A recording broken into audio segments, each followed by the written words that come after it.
Dear Chosen One, they are coming for you now. Not with truth, not with justice, but with the full weight of their propaganda machine. You exposed their crimes, you pulled back the curtain on their corruption, and now they have unleashed every weapon in their arsenal to destroy your name, your credibility, your very existence in the public eye. But here is what they don't want you to understand. This attack is not random. It is orchestrated. It is strategic. And it is deeply, profoundly spiritual. When you revealed what they worked so hard to hide, you didn't just threaten their power. You activated something ancient within the machinery of darkness. Governments and media operate as narcissistic entities, and when exposed, they execute the oldest trick in their playbook, the inversion. They flip the script. Suddenly, you are no longer the truth teller. You are the threat. You are no longer the whistleblower. You are the criminal. They project their guilt onto you and weaponize public perception to make the masses believe their lie. But this is not your destruction, Chosen One. This is your confirmation. Every attack, every distortion, every coordinated campaign against you is proof that you touched the nerve they guard most fiercely, the truth.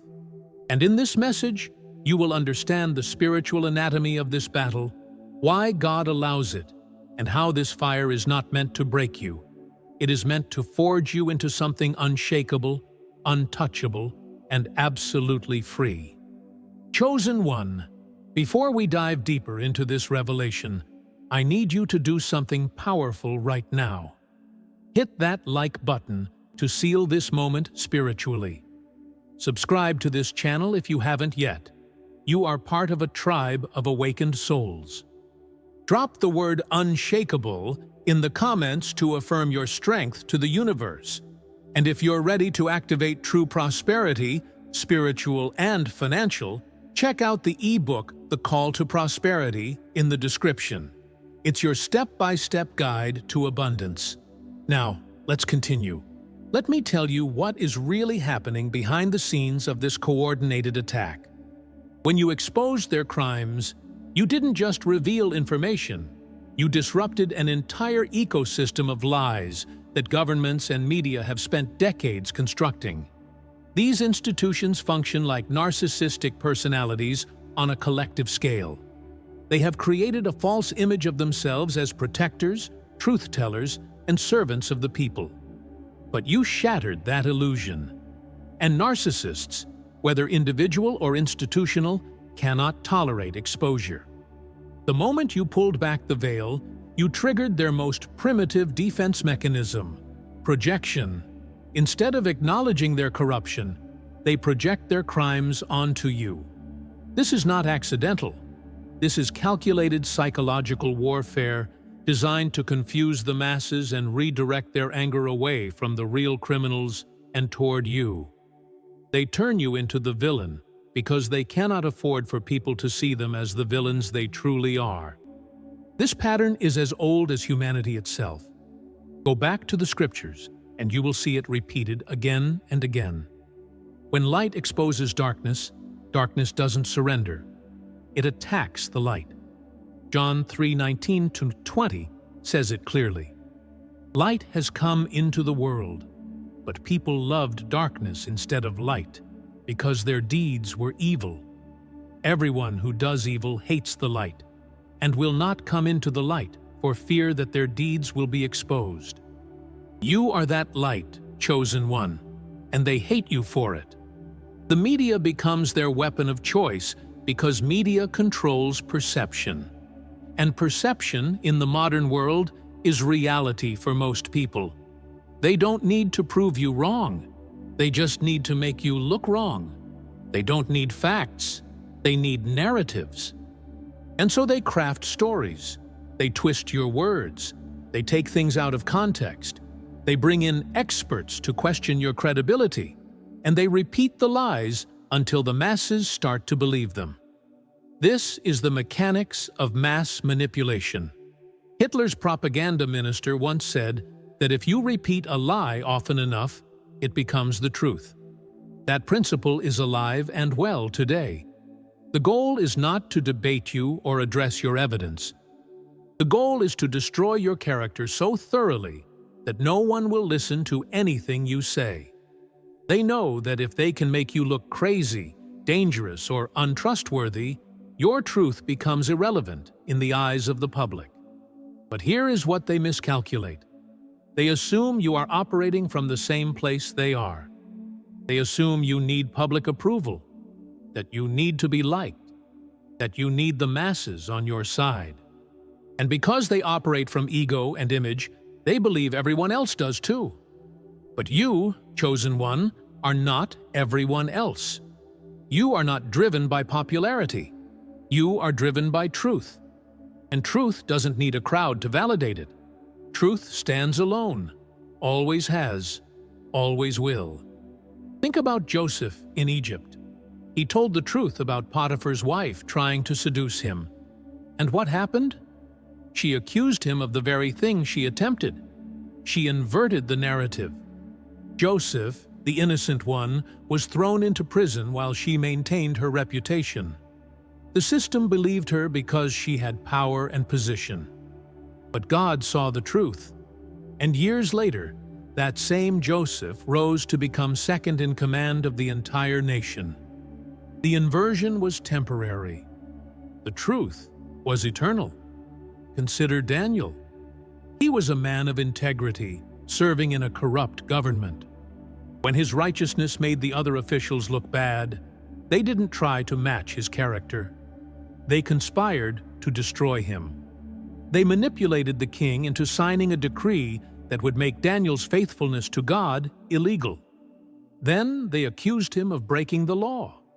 They inverted his obedience into rebellion.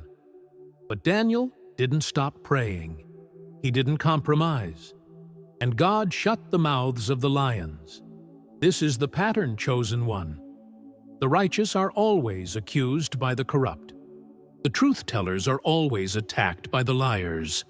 And the ones who expose darkness are always demonized by those who profit from that darkness. You are not experiencing something new. You are experiencing something ancient. You are walking the path that every prophet, every messenger, every voice of truth has walked before you. And here is the part that will shift everything for you. This attack is not about you personally. Let that sink in. They don't actually care about you as an individual. What they care about is what you represent. You represent a threat to their control. You represent the possibility that others might wake up. You represent the truth they have worked so hard to bury. So when they attack you, they are not attacking your person. They are attacking the truth you carry. This is why you must never internalize their narrative. When they call you a conspiracy theorist, a troublemaker, a threat to society, you must remember that these are the same labels they have always used. Jesus was called a blasphemer. The prophets were called traitors.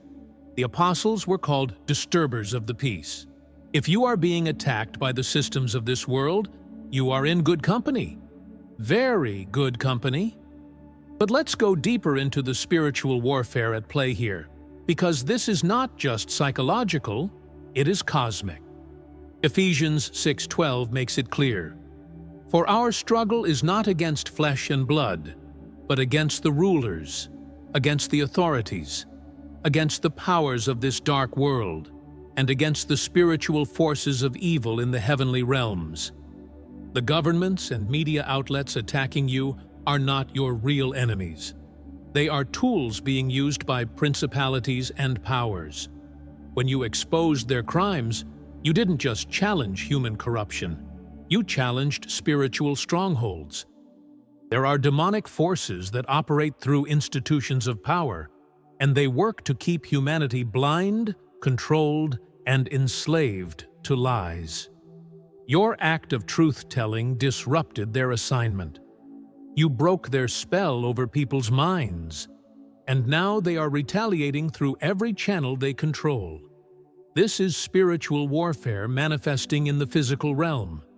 And this is why your response cannot be merely human. You cannot fight this battle with their weapons. You cannot out-manipulate the manipulators. You cannot win a propaganda war against those who own the propaganda machine. Your weapon is something they have no defense against: unwavering commitment to truth, anchored in spiritual authority that comes from God alone. When you stand in that place, you become untouchable by their tactics.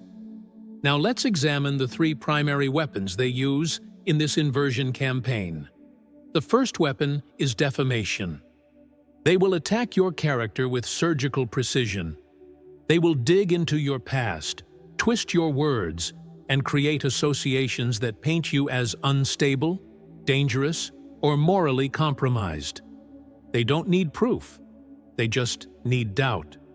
If they can plant seeds of suspicion in people's minds, they have already won half the battle.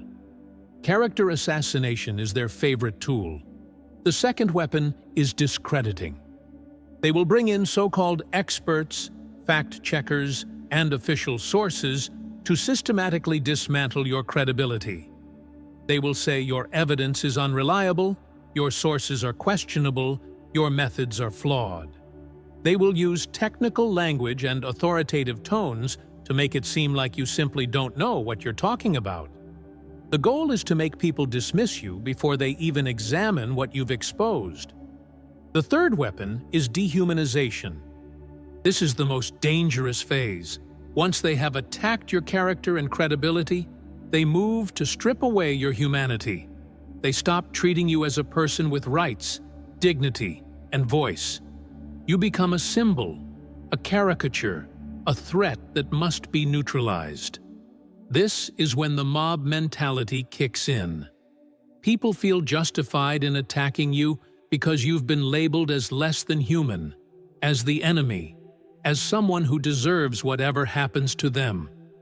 These three weapons work together in sequence, and they are devastatingly effective against those who are unprepared. But you, chosen one, are not unprepared. Because you understand what is happening, you can see through the strategy. You can recognize the playbook. And most importantly, you can refuse to play by their rules. You don't have to defend yourself in their court of public opinion. You don't have to prove your humanity to people who have already decided to dehumanize you. Let me show you how they construct alternative narratives to replace truth. When you present evidence of their crimes, they don't address the evidence.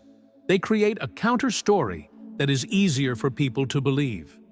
They will say you are motivated by personal vendetta, by mental illness, by desire for attention, by political agenda.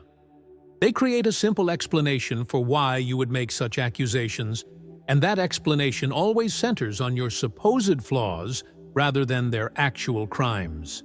This is classic misdirection. Magicians use it all the time. Get people looking at one hand while the other hand does the real work. They get people focused on analyzing you, your background, your motives, your psychology, while completely avoiding discussion of the crimes you exposed. And because most people are lazy thinkers who prefer simple narratives over complex truths, they accept the alternative story. It's easier to believe one person is crazy than to believe entire institutions are corrupt. The psychology of masses is predictable and manipulable. Crowds don't think, they feel, and media knows how to manipulate feelings. They use emotional language, dramatic music, ominous tones, carefully selected images. They create an emotional atmosphere around you that makes people feel unsafe, angry, or disgusted when they hear your name. It's Pavlovian conditioning. Ring the bell enough times with the right stimulus, and people will salivate on command. Mention your name enough times with the right negative framing, and people will reject you without even knowing why. This is why isolation is such a critical part of their strategy. They need to separate you from support, from allies, from anyone who might validate your truth. They will pressure your friends to distance themselves. They will threaten your family. They will make it socially costly for anyone to stand with you. The goal is to make you stand alone, because a lone voice is easier to dismiss than a chorus. And when you're isolated, you're more vulnerable to doubt, to fear, to the temptation to recant just to make the pain stop. But here is what they don't understand about true chosen ones. Isolation doesn't weaken you. It clarifies you.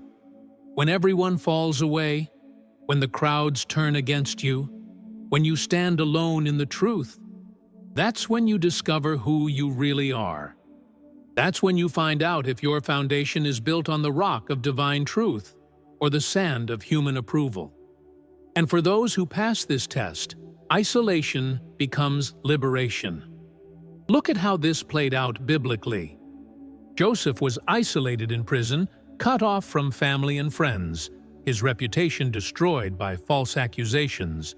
But that isolation was preparation. In that prison, he interpreted dreams, he developed gifts, he refined his character. And when the time came, he emerged not as a victim, but as a ruler. The isolation wasn't his punishment. It was his promotion in disguise. The years alone were years of divine training for the destiny ahead. Daniel faced a similar isolation. When the decree was signed, making prayer to God illegal, every other official in the kingdom complied. Daniel stood alone. He could have prayed privately, in secret, to avoid trouble. But he opened his windows toward Jerusalem and prayed openly, 3 times a day, as he always had. He chose truth over safety. He chose integrity over survival. And yes, he was thrown to the lions. But God was with him in that isolation. The lions couldn't touch him because he was protected by a power greater than any earthly authority. You see, chosen one, when you are attacked for truth, you are not alone even when you appear to be. There is a spiritual reality operating beyond what human eyes can see. Angels encamp around those who fear the Lord.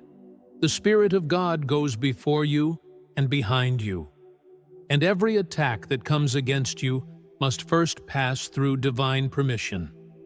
Nothing touches you that God has not allowed for a purpose. And that purpose is always redemption, always transformation, always victory, even when it looks like defeat in the moment. This is not suffering for suffering's sake.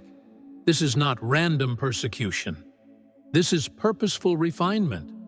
God is allowing these attacks because He is preparing you for something greater than you can currently imagine. The level of attack you're experiencing is directly proportional to the level of assignment on your life. Small callings receive small resistance. Massive destinies receive massive opposition. If hell is working this hard to destroy you, it's because heaven has invested something extraordinary in you. So when they come at you with their defamation, their discrediting, their dehumanization, remember this: they are confirming your calling. Every lie they tell about you is an admission that the truth you told about them is dangerous.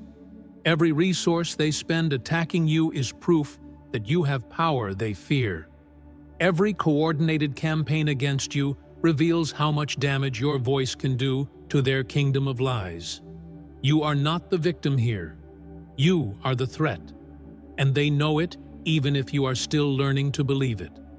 Now we need to address something critical that many chosen ones struggle with: distinguishing between genuine spiritual persecution and the consequences of unwise actions. Not every attack is a badge of honor. Not every criticism is demonic. You must have the discernment to know the difference. If you exposed truth with integrity, with evidence, with pure motives, then the backlash you face is spiritual persecution. But if you acted recklessly, without wisdom, spreading unverified claims or operating from ego, then what you're experiencing might be correction, not confirmation. This distinction matters because spiritual maturity requires honesty with yourself. God does call us to expose darkness, but He also calls us to do it with wisdom. Proverbs 11:9 says the righteous are delivered through knowledge. That means you need to be informed, prepared, strategic. Jesus told His disciples to be wise as serpents and innocent as doves. Wisdom and purity together. Truth without wisdom creates unnecessary casualties. Purity without truth creates powerless religion. You need both operating in your life simultaneously. So examine your heart honestly before God. Did you expose their crimes because you genuinely wanted justice and truth to prevail? Or were you motivated by revenge, by desire to prove yourself, by need for validation? Your motive matters. If your heart was pure and your methods were sound, then stand firm. The attack against you is confirmation. But if you rushed ahead without divine timing or acted from wounded ego, then humble yourself, learn from the experience, and let God rebuild you stronger and wiser than before.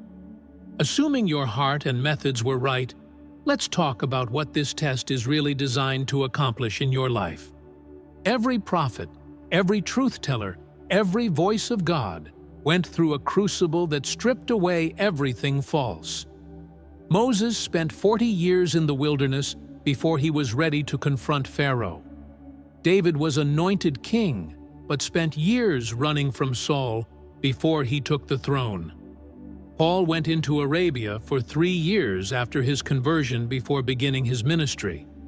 The pattern is clear. Great calling requires great preparation.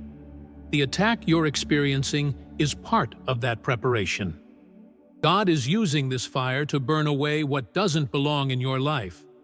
Your need for approval, your addiction to being understood, your dependence on human validation, your fear of rejection.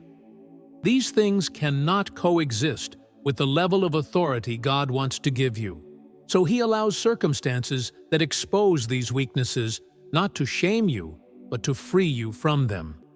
The fire reveals what's wood, hay, and stubble versus what's gold, silver, and precious stones. This is the refining process described in 1 Peter 4:1-6:7. In this you greatly rejoice, though now for a little while you may have had to suffer grief in all kinds of trials. These have come so that the proven genuineness of your faith, of greater worth than gold, which perishes even though refined by fire, may result in praise, glory, and honor when Jesus Christ is revealed. Your faith is being tested, refined, and proven genuine through this ordeal. What emerges on the other side will be unshakable. Think about what happens to gold in the refining fire. The heat doesn't destroy the gold. It separates the gold from the impurities. The dross rises to the surface and is skimmed away. What remains is pure, valuable, and beautiful. That's what's happening to you right now. The government attacks, the media lies, the public rejection. All of it is heat. And under that heat, everything false in you is rising to the surface. Your insecurities, your need to be liked, your fear of standing alone. God is skimming away the dross so pure gold remains. This process is painful, but it is necessary. You cannot carry the authority God has planned for you while still being controlled by human opinion. You cannot speak prophetic truth if you need the crowd's approval. You cannot stand against principalities and powers if rejection from people devastates you. So God allows you to be rejected, attacked, and isolated until you finally get free. Free from the need to be understood, free from the fear of being alone, free from the idol of reputation. And here is the beautiful paradox. The moment you become free from needing human validation is the moment you gain the most powerful form of influence, because people can sense authenticity. They can feel when someone is speaking from genuine conviction versus when someone is performing for applause. When you no longer need their approval, when you speak truth simply because it's true, regardless of how they respond, you become magnetic. You become dangerous to the systems of control because you cannot be bought, threatened, or silenced. This is what Jesus modeled perfectly. When he stood before Pilate, he didn't defend himself. He didn't argue. He didn't try to prove his innocence or win the crowd. Pilate asked him, "Don't you realize I have power either to free you or to crucify you?" And Jesus responded with devastating simplicity. "You would have no power over me if it were not given to you from above." Complete freedom from human authority. Complete confidence in divine sovereignty. That's the level of spiritual maturity this trial is producing in you. Notice how Jesus responded to accusers throughout his ministry. When the Pharisees attacked him, sometimes he answered with wisdom that silenced them. Other times, he said nothing at all. He knew when to speak and when silence was more powerful. He never operated from insecurity, never needed to prove himself, never defended his reputation. Why? Because his identity was secure in the Father. He knew who he was. The opinions of men, whether positive or negative, didn't define him. Only the Father's voice mattered. That's where you're being led, chosen one, to a place where only God's voice matters, where His approval is enough, where His truth in your heart is more real than any lie they can tell about you in the media. This is the test. Will you stand in truth even when the whole world calls you a liar? Will you maintain your integrity even when they destroy your reputation? Will you continue to walk in the light even when they paint you as darkness? This is the question that separates the true prophets from the false ones. False prophets need crowds, need applause, need validation. True prophets speak truth whether anyone listens or not. False prophets compromise when the cost gets too high. True prophets would rather die than deny what God has shown them. False prophets can be bought with money, fame, or acceptance. True prophets cannot be purchased at any price because they've already sold out completely to God. And here is what the systems of this world cannot comprehend. You are becoming dangerous precisely because you are being rejected. Every attack is making you stronger. Every lie told about you is stripping away your need for their truth. Every door they close is forcing you to walk through the door only God can open. They think they are destroying you, but they are actually building you. They are unwittingly participating in your preparation for the assignment ahead. Let me tell you what is happening in the spiritual realm while they attack you in the physical realm. When governments and media come against you with their full force, they are actually revealing something profound. You have touched a nerve that connects directly to principalities and powers. These are not just human institutions acting on their own. Behind corrupt governments are territorial spirits. Behind propaganda media are spirits of deception. And when you exposed their crimes, you disrupted demonic assignments that have been operating for decades, perhaps generations. Ephesians 6:12 isn't just poetic language, it's operational reality. For we do not wrestle against flesh and blood, but against principalities, against powers, against the rulers of the darkness of this age, against spiritual hosts of wickedness in the heavenly places. The people attacking you are not your enemies. They are vessels being used by forces they don't even understand. The reporter writing lies about you, the politician calling for your censorship, the social media mob demanding your cancellation. They think they're acting on their own conviction, but they're actually being moved by spiritual forces. This is why you cannot take these attacks personally. The moment you make it personal, you drop from spiritual warfare into flesh warfare, and you will lose every time. But when you recognize the true source of the attack, you can respond from a place of spiritual authority. You can pray for those attacking you because you understand they are deceived. You can forgive them because you know they don't comprehend what they're doing. And you can stand firm in truth because you're not fighting people. You're standing against the spiritual forces manipulating those people. Now, here is where it gets even deeper. God doesn't just allow these attacks. He uses them strategically. Every principality and power that comes against you is forced to reveal itself. They have to come out of hiding to attack you. And in doing so, they expose their location, their tactics, their network. God is using you as bait in a much larger operation. You're not the target, you're the catalyst. Your exposure of earthly crimes triggered an exposure of spiritual crimes. Demons are being forced into the light because of your obedience to truth. This is exactly what happened when Jesus walked the earth. Everywhere he went, demons manifested. Why? Because the presence of pure light forces darkness to reveal itself. The demons would scream, "What do you want with us, Jesus of Nazareth? Have you come to destroy us?" They knew who he was, and they knew his presence meant their time was up. The same dynamic is at work in your life. Your commitment to truth is forcing demons operating through institutions to manifest, and their manifestation is the first step toward their defeat. So when you see the coordinated attack against you, don't just see human opposition. See the spiritual reality. Demons are panicking. They are expending resources. They are revealing their hand. And God is recording every move they make. Every lie told about you is being documented in heaven. Every injustice committed against you is being added to the ledger. And there will come a day of reckoning when all accounts are settled. Revelation 6:10 captures this cry.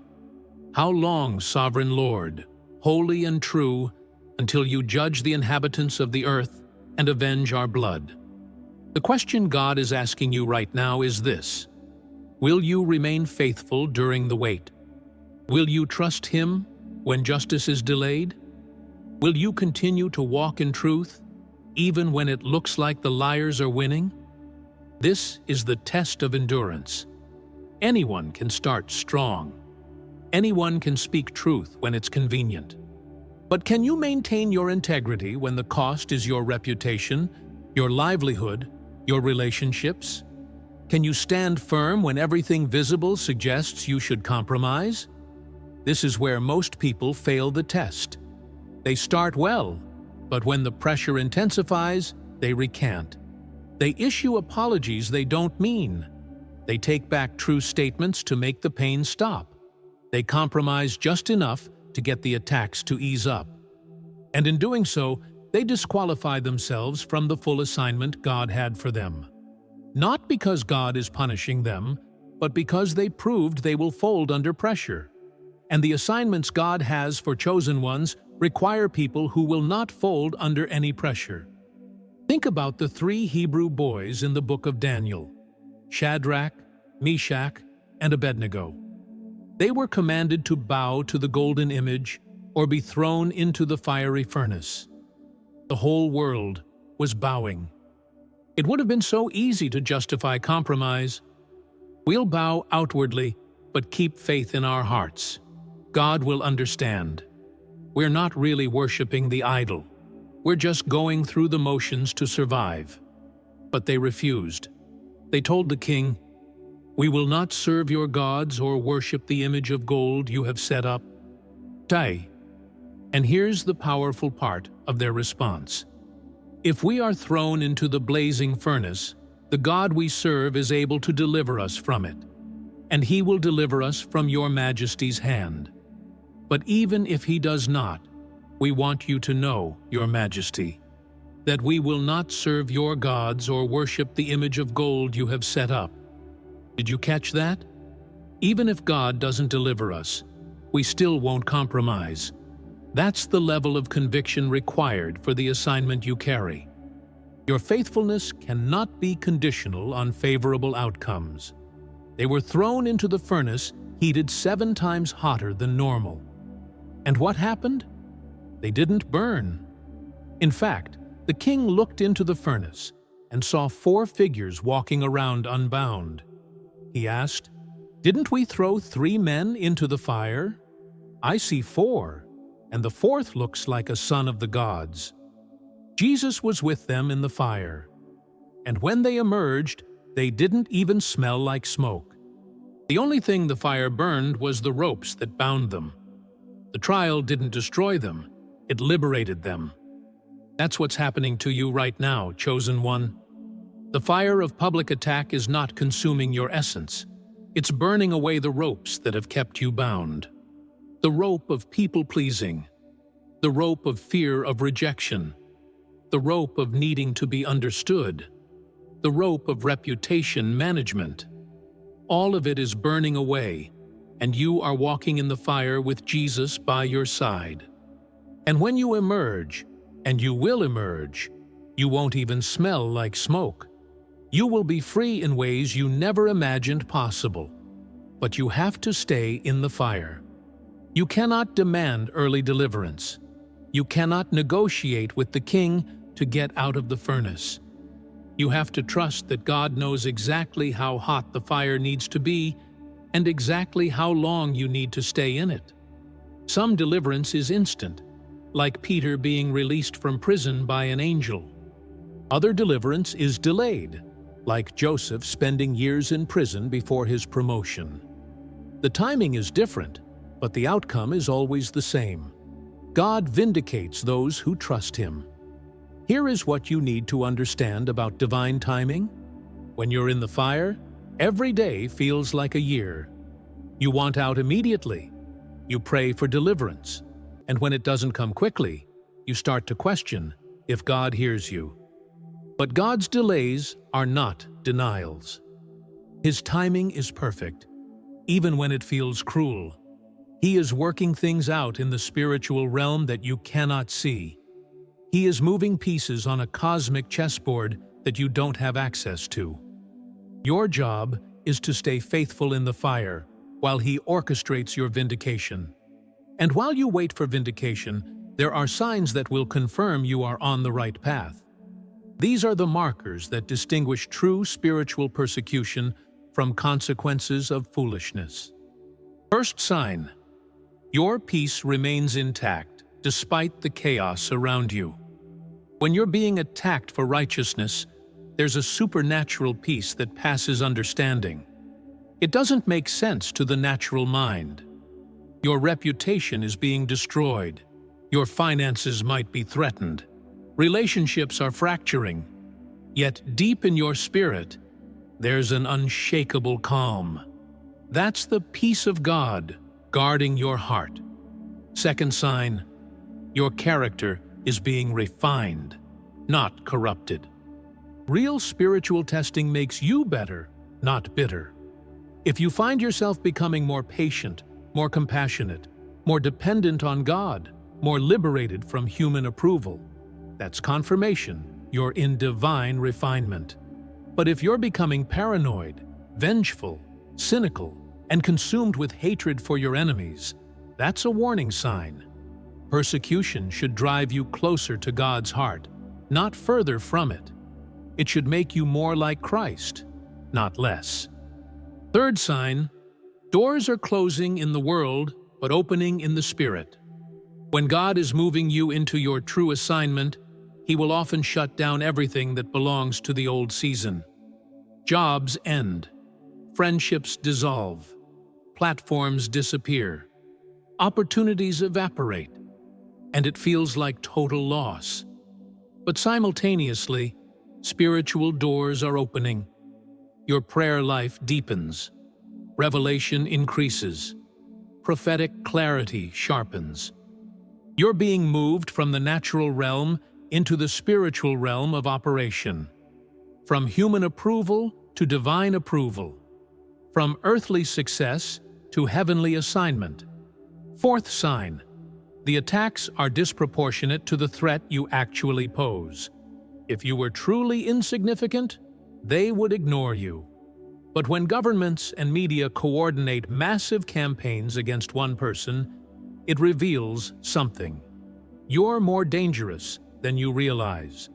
They don't waste resources on people who don't matter.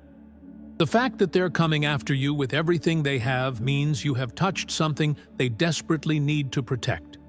Your voice carries weight in the spiritual realm, even if it seems small in the natural realm. Fifth sign, supernatural provision appears in unexpected ways. When God calls you into a battle, He always provides what you need to fight it. Maybe not what you want, but always what you need. Money shows up from unexpected sources. Help comes from people you never thought would support you. Strength arrives when you're at your weakest point. This is God demonstrating that He is your source, not the systems of this world. They can cut off every earthly stream, but they cannot cut off heaven's supply.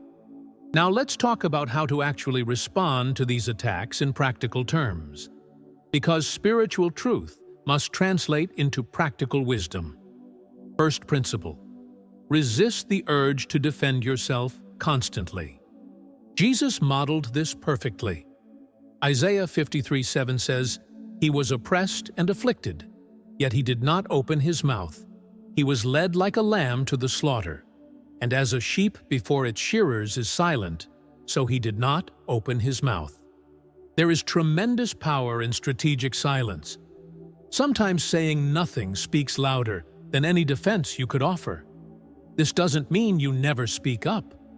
There are moments when God will tell you to answer, to clarify, to set the record straight. But those moments are rare and specific.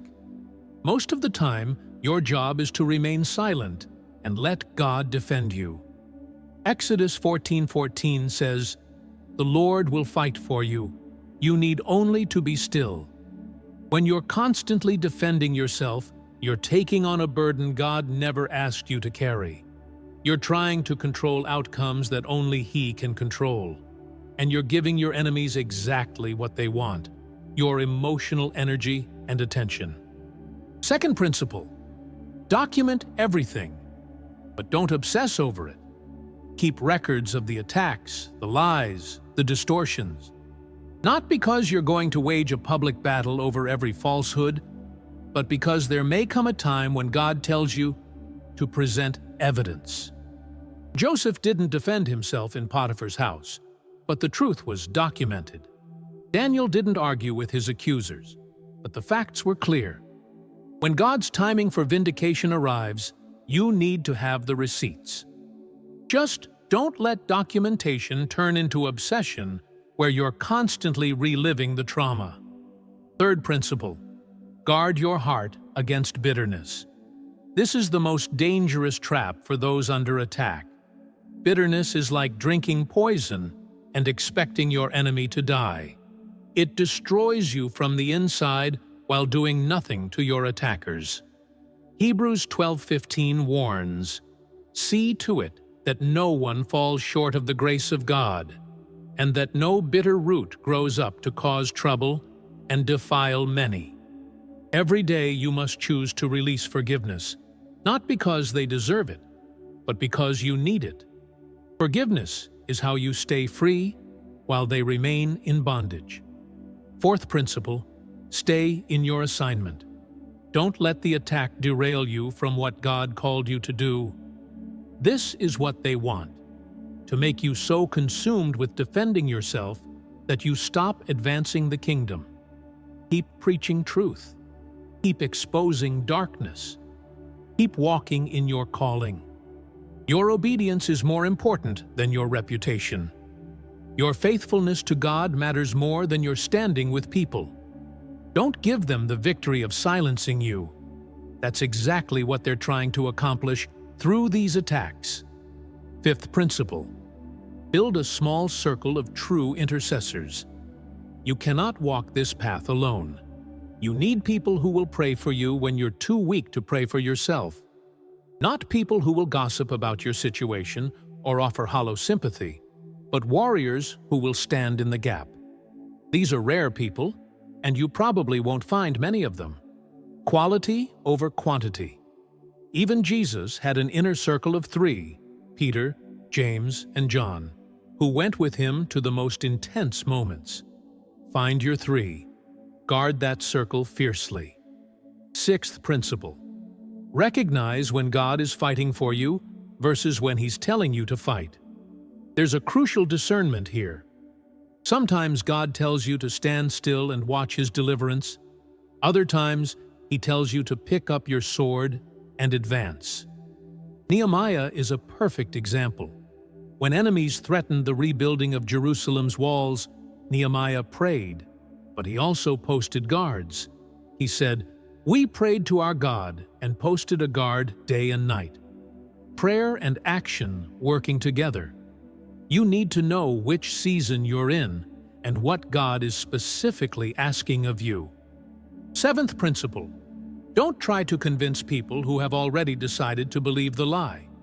Jesus said, "Do not give dogs what is sacred. Do not throw your pearls to pigs. If you do, they may trample them under their feet and turn and tear you to pieces." Some people are not interested in truth. They're invested in the narrative. They've chosen their side, and no amount of evidence will change their mind. Recognize these people quickly, and don't waste your energy trying to convince them. Your truth is for those with ears to hear, not for those who have chosen deafness. 8th principle. Let your life be your defense. The most powerful apologetic is a life of consistent integrity.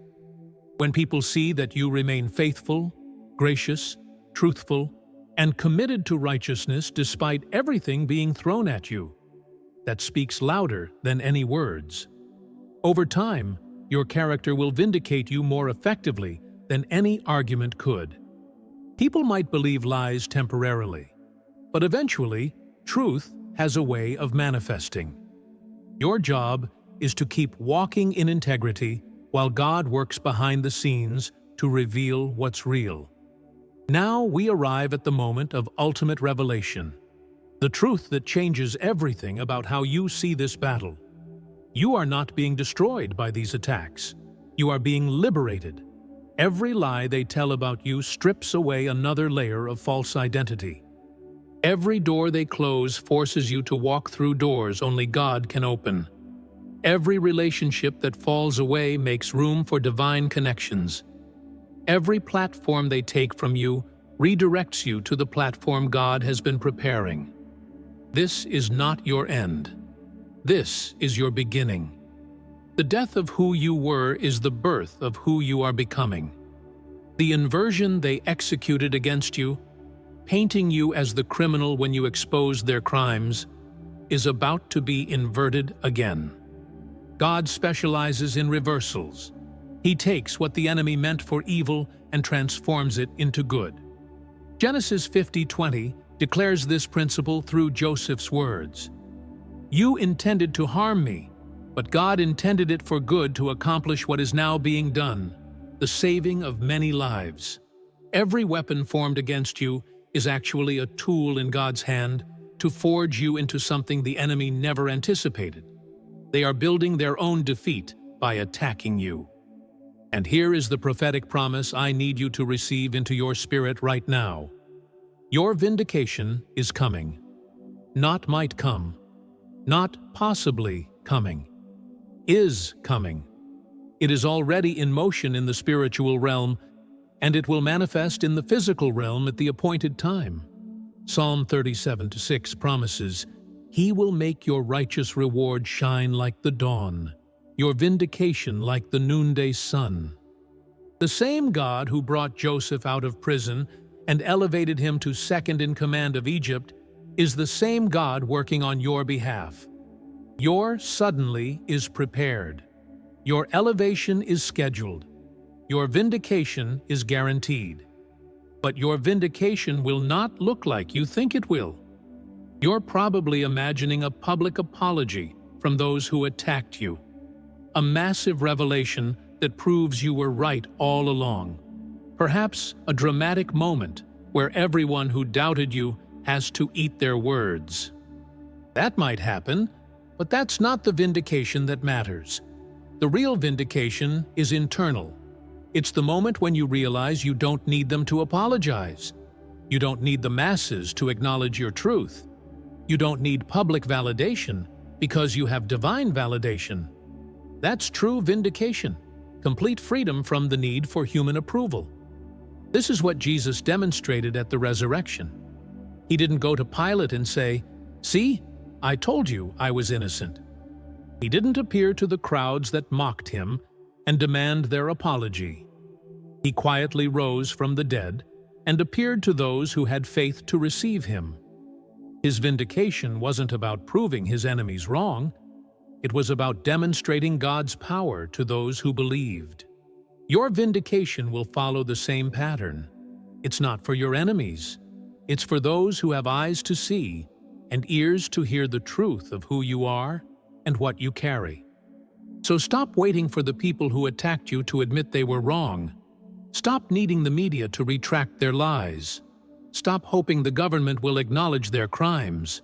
Your freedom doesn't depend on their confession. Your victory doesn't require their defeat. You can walk in complete triumph while they continue in their delusion. That's the power of operating from a heavenly perspective rather than an earthly one. You don't need to win in their court because you've already won in God's court. And that's the only verdict that matters eternally. Now let me speak to what's coming next in your journey. You are being transitioned from a truth teller into a truth carrier. There's a difference. A truth teller speaks truth, hoping others will receive it. A truth carrier embodies truth regardless of who receives it. A truth teller needs an audience. A truth carrier is the message whether anyone is listening or not. This attack has been the process of upgrading you from teller to carrier. You're being transformed into someone who doesn't just speak truth. You become truth incarnate in your sphere of influence. When your transformation is complete, you will move with divine authority that no earthly power can challenge. This strength won't come from arrogance, but from liberation, from the need for validation or approval. You'll no longer play the world's game or seek its praise. You'll have transcended the opinions of others, becoming untouchable by fear or manipulation. Having survived their worst, you'll stand unshaken, a living testament to resilience and faith. That freedom itself will make you dangerous to darkness because it can no longer control you. Such freedom terrifies systems of control. You cannot be intimidated, bought, or silenced because your allegiance is no longer to man, but to God. True submission to divine authority makes you ungovernable by human means. The enemy doesn't fear your words, it fears your freedom. Your life becomes the sermon, awakening others to question their chains and rise into their own liberty. This is why you were attacked so fiercely. They saw your potential to ignite awakening, yet they failed. You endured, refined by adversity, emerging not as a victim, but as a victorious carrier of truth. Now your call is to walk forward with courage, purity, and integrity. Speak truth boldly and love even your enemies without yielding control. Be wise and discerning, steadfast yet compassionate. Remember, you are never alone. God surrounds and sustains you, ensuring that every battle becomes a step toward victory. The attacks were not your ending, but the beginning of your greatest chapter. This is your time to rise, lead, and live as the extraordinary light you were chosen to be. Before we wrap up, I need you to do something powerful to seal this moment in the spiritual realm. Click the like button and subscribe to this channel if you haven't already. Leave the word "released" in the comments below to declare your emancipation from the need for human approval. And if you're ready to activate prosperity in all areas of your life, check out the ebook, The Call to Prosperity. It's a 10-step path to unlock the divine wealth already written over your life, spiritual and financial. You'll find the link in the description and in the first pinned comment. Take a look later or click now if your spirit feels that this message is for you. For those who already support this ministry through Buy Me a Coffee, thank you so much. You are truly propelling this message forward. The link is also in the description for anyone who wants to join us in advancing this mission. You have been chosen for this moment. You have been prepared through fire. You have been refined through persecution. And now you stand as living proof that truth cannot be destroyed, only revealed. Walk forward in the authority that has been tested and proven. You are unshakable. You are unstoppable. You are extraordinary.